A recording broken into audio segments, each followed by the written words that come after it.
में है या फिर एक व्यवस्था है जो बड़ी तेजी के साथ फैल रहा है। अस्सलाम वालेकुम, वेलकम टू माय। में बढ़ते इस्लाम को देख करके लोगों के दिल में नफ़रत पैदा हो रही है।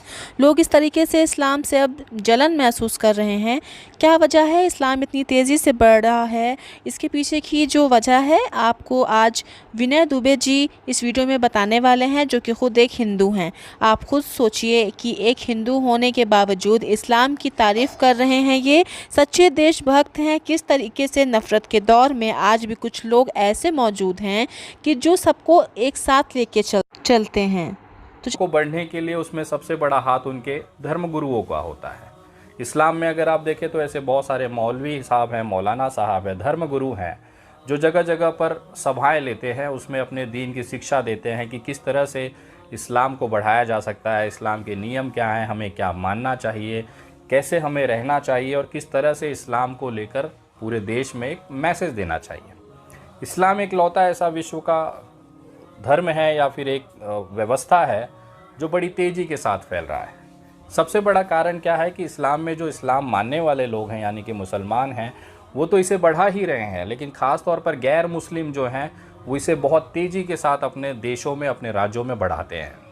मामला ये होता है कि जब अगर सनातन की बात की जाए, भारत की बात की जाए, तो इस देश में बहुत सारे ऐसे सनातनी साधु संतों को इस्लाम ने भाड़े पर काम करने के लिए रखा है। जी हाँ, मैं ये इसलिए कह रहा हूँ क्योंकि वो पहने तो भगवा वस्त्र हैं, माथे पे टीका चंदन लगाकर वो एक अपने आप को सन्यासी दिखाते हैं, साधु संत दिखाते हैं, लेकिन कहीं ना कहीं हर दिन प्रत्येक समय वो केवल इस्लाम और मुसलमानों का प्रचार करते हुए दिखते हैं। जब भी इस तरह की कोई सभा होती है, अगर आप ताज़ा मामला देखें तो 5 फरवरी 2023 को जंतर मंतर पर एक सनातनियों का धर्म संसद आयोजित किया गया।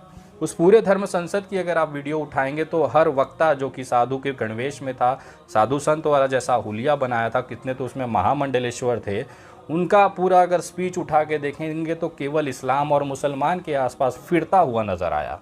उन्होंने कहीं पर भी अपने भाषण में ये नहीं बताया कि हमारी भगवत गीता में ये शब्द का इस्तेमाल हुआ है या ये प्रकरण है जिसको हमें अपने आप को अंदर उतारना है और हमें गौरवान्वित महसूस करना है। उन्होंने ये नहीं कहा कि इस प्रभु श्री राम जो थे मर्यादा पुरुषोत्तम थे, किस वजह से थे, किस चीज़ों से थे, अगर हम उसको अपने जीवन में उतारते हैं तो हम भी एक बेहतरीन इंसान बन सकते हैं। क्योंकि प्रभु श्री राम का जो जीवन परिचय है वो बहुत ही मर्यादा पुरुषोत्तम वाला है। इसके उलट अगर आप इनकी सभाओं के भाषण देखेंगे तो उसमें ये बताया गया कि कैसे इस्लाम, कैसे सनातन और कैसे कुरान की आयतों में क्या क्या लिखा हुआ है। मुझे समझ में नहीं आता कि भगवा साधु संत का गणवेश लेकर अगर आप कुरान की आयतों की बात करेंगे तो कहीं ना कहीं इसमें इस्लाम के प्रचार और प्रसार में ही मदद हो रही है। उन लोगों के अंदर भी जो सनातनी भाई हैं, हिंदू भाई हैं, उनको भी ये सोचने पर मजबूर होना पड़ेगा वो क्या करेंगे। जब आपकी बात सुनेंगे, एक साधु संत के मुंह से ये चीज़ निकली है कि कुरान की ये आयतों में ऐसी ऐसी चीज़ें लिखी गई है, तो वो गूगल पे जाएगा, कुरान को हिंदी में ओपन करेगा, इंग्लिश में ओपन करेगा और उसे पढ़ने की कोशिश करेगा। जब वो पढ़ेगा तो उसको दिखाई देगा कि कुरान के आयतों का जो मतलब ये बता रहे हैं, इसका ठीक उल्टा है कुरान में आयतों का मतलब। कारण ये है कि ये अपने हिसाब से हिंदुओं को और सनातनियों को भड़काने के हिसाब से आयतों का मतलब निकाल देते हैं। उसी का ठीक उल्टी तरीके से अगर आप सही में वास्तविकता की कुरान के आयतों का और उसका सही मतलब निकालेंगे तो आपको पता चलेगा कि कुरान जो है एक शांति फैलाने वाला, मानवता और इंसानियत को बनाए रखने वाला एक ऐसा ग्रंथ है, एक ऐसी किताब है जिसका एक अच्छा जीवन परिचय उसमें बताया गया है। कुरान ही वो किताब है जिसमें ये बताई गई है कि मजदूर की मजदूरी उसके पसीना सूखने से पहले दे देना चाहिए। कुरान ही वो किताब है जिसमें ये कहा गया है कि अगर आपका पड़ोसी, चाहे वो किसी भी धर्म का है, समुदाय का हो, चाहे वो हिंदू ही क्यों ना हो, सनातनी ही क्यों ना हो, अगर उसका पेट भूखा है, अगर उसके घर में भोजन नहीं पड़ा है और आप भोजन करने जा रहे हैं, आपका जो निवाला आप खा रहे हैं वो हराम है। बहुत सारी ऐसी चीज़ें कुरान के अंतर्गत दी गई है, लेकिन उसी का एक गलत मतलब निकाल कर, तोड़ मरोड़ कर हमारे सनातनी जो साधु संत हैं इसे सभाओं में पेश करते हैं।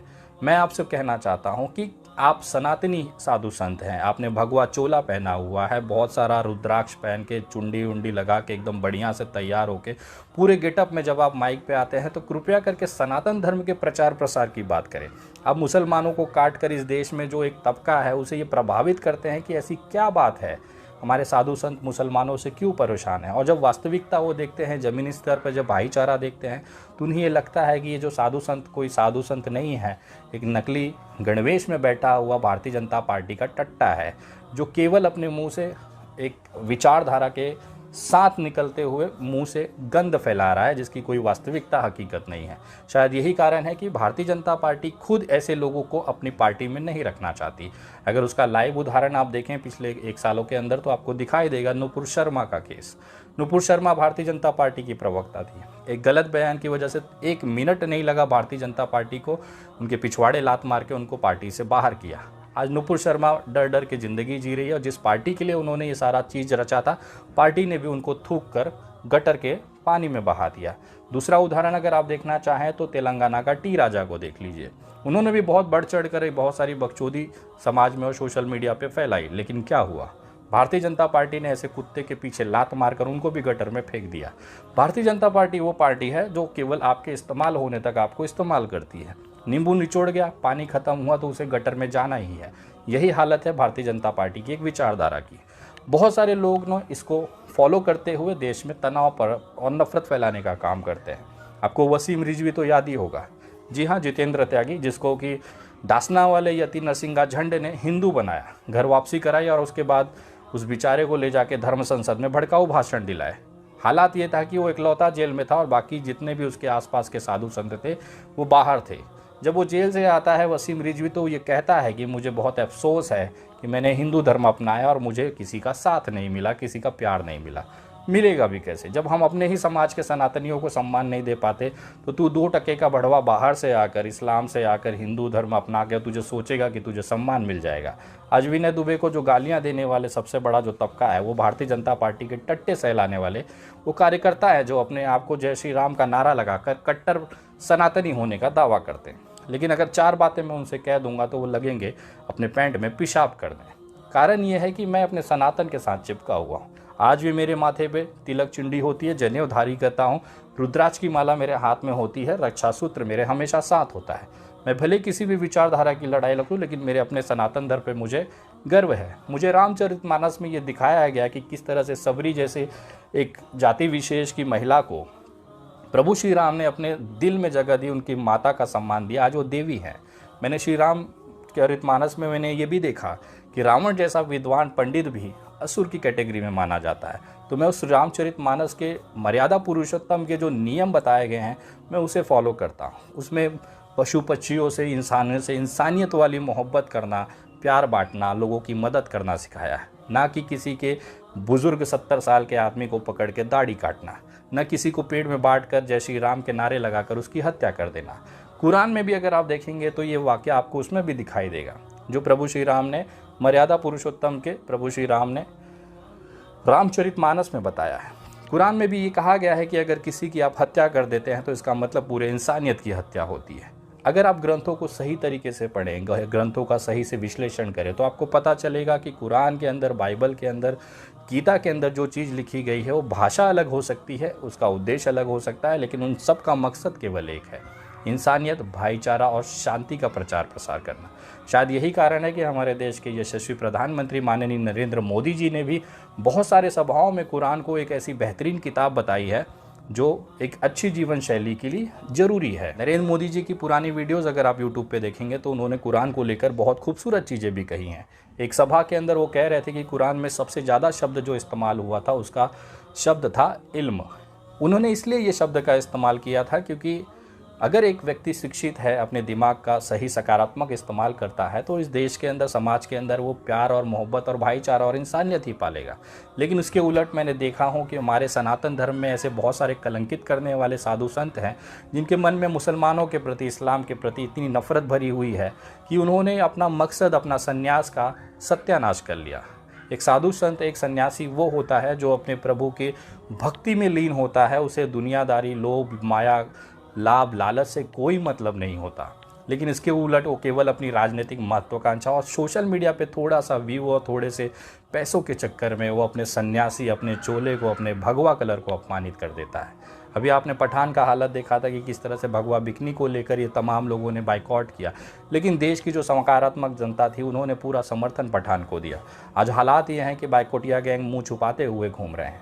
इस पूरे वीडियो के विश्लेषण में अगर आप एक चीज़ देखेंगे तो आपको एक चीज़ समझ में आएगा कि पूरे सारे कृत्यों में, चाहे धर्म संसद हो, चाहे सोशल मीडिया हो, चाहे नेताओं की बात हो, चाहे सनातनियों की बात है, चाहे साधु संतों की बात हो, उसमें केवल एकमात्र चीज़ जो है वो सभी में कॉमन है, सामान्य है, वो है इस्लाम, कुरान और मुसलमान। वो लगातार उसमें अपनी बात करते हैं और इस्लाम का प्रचार करते रहते हैं। यही कारण है कि आज इस्लाम जो है बड़ी तेज़ी के साथ पूरे विश्व में फैल रहा है। मुसलमानों की अपनी ताकत है इस्लाम को आगे बढ़ाना, दीन की शिक्षा बढ़ाना, इंसानियत भाईचारे को बढ़ाना। उसी साथ में जो गैर मुस्लिम हैं, जैसे सनातनी भाई हो गए, बाहर कंट्रियों में अगर आप चले जाएंगे तो यहूदी हैं, ये तमाम जो लोग हैं ये पूरी तरीके से इस्लाम का प्रचार करने में लगे हैं। शायद यही कारण है कि फुटबॉल वर्ल्ड के और बड़े बड़े जो बॉलीवुड सेलिब्रिटीज़ हैं या हॉलीवुड सेलिब्रिटीज़ हैं, वो हर साल कोई ना कोई इस्लाम धर्म को कबूल कर लेता है। उनको दिखता है कि नहीं, ये बहुत बेहतरीन कौम है या बेहतरीन एक धर्म है जिसको लेकर आगे जीवन जिया जा सकता है। तो यही कारण है कि इस्लाम की जो तेज़ी से बरकत हुई है उसके पीछे सबसे बड़ा जो योगदान है वो मुसलमान और इस्लाम का तो है ही, उसके साथ साथ गैर मुस्लिम लोगों का भी है। भारत में ये हालत आपको धर्म संसदों में देखने को मिल जाएगी। ये वो विश्लेषण है जिसको बहुत कम लोग वास्तविकता से जोड़ पाते हैं। हकीकत है ये, इसे आप मुंह नहीं मोड़ सकते। अगर आज इस्लाम को बढ़ाने में सबसे ज़्यादा योगदान मैं कहूँ तो डासना वाले यति नरसिंहालाल और उनके तमाम उस तरह के नकली जो संत हैं, ऐसे लोगों का हाथ है। लोगों के अंदर एक भावनाएं उन्होंने पैदा की, ये जानने की उत्सुकता पैदा की। जिनको नहीं भी पता था वो भी कुरान की जो आयतें हैं उसे खोजने लगा, पढ़ने लगा, तो कहीं ना कहीं उनको समझ में आया कि ये लोग जो बोल रहे हैं वो खुला झूठ है। वास्तविकता में कुरान में ऐसी कोई चीज़ें नहीं है। जिहाद का मतलब होता है अपने अंदर के बैठे हुए गलत चीज़ों को मार देना, लेकिन उस जिहाद को जिहादी दिखाकर एक आतंकवाद से जोड़ दिया गया। बहुत सारे मैंने बीजेपी के प्रवक्ताओं को ये बोलते हुए देखा कि आतंकवाद का कोई धर्म नहीं होता, लेकिन हर आतंकवादी मुसलमान और इस्लाम से ही क्यों जुड़ा होता है। ये गलत बात है मेरे भाई।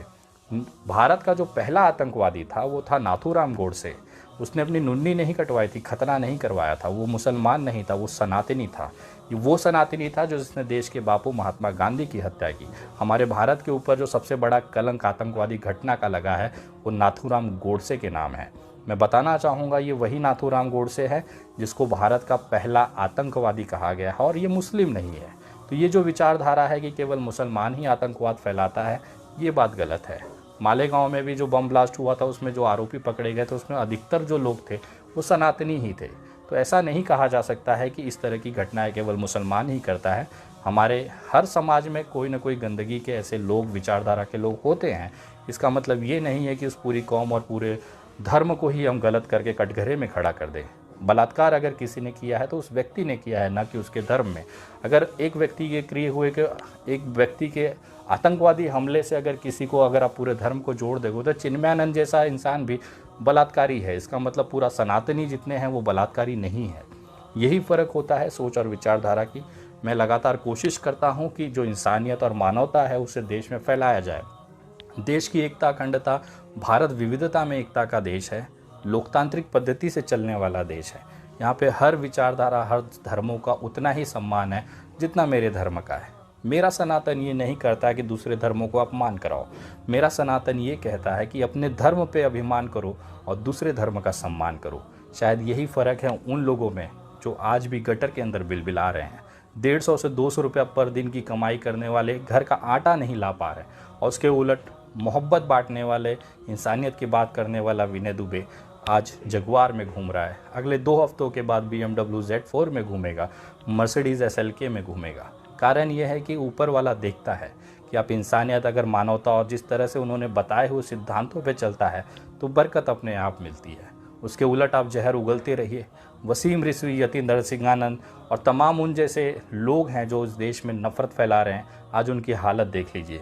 उन्हें नींद भी लेने के लिए नींद की गोलियां खानी पड़ती है, और उसके उलट विनय दुबे AC रूम में आराम से बिंदास पूरी नींद लेता है, अपनी बात बेबाकी के साथ रखता है और देश के अंदर मोहब्बत और भाईचारे का प्रचार प्रसार करता है।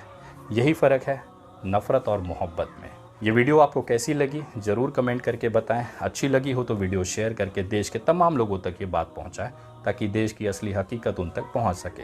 उम्मीद है आपको वीडियो पसंद आई होगी। वीडियो पसंद आई हो तो वीडियो को लाइक करिएगा और चैनल को ज़रूर